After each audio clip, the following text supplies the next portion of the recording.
来关心那北合的进展，侯友宜甲郭文德今仔的态度拢变甲较保留。侯友宜是强调讲要甲友志做伙往前行，郭文德是讲伊无希望看到分赃。有风声讲郭文德嘛有可能会甲郭台铭做伙选，也毋过郭文德是讲伊家己嘛毋知影有即回事。侯友宜今仔提出体育的政策，要来争取2038年亚运伫台湾，佮要互一个人一礼拜会当免费去运动中心运动一届哦。另外，民进党的赖清德今仔是接见何仲业的代表。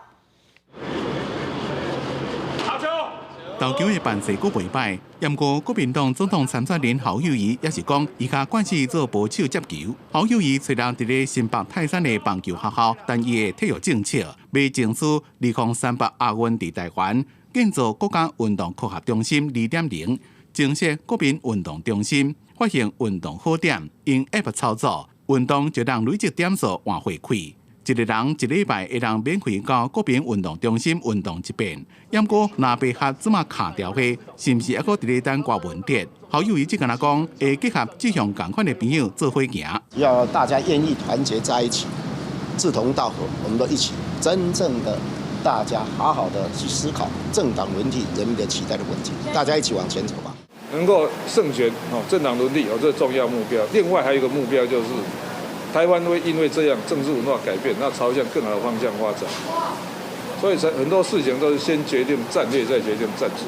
若被免怎合，侯友宜、郭文德拢讲甲正保留。郭文德找人罗南到高雄积极抢票，对科学讲郭文德未来会宣布甲郭台铭搭配。郭文德是讲连伊家己拢唔知影，知影免怎整合，大家动作也是真多。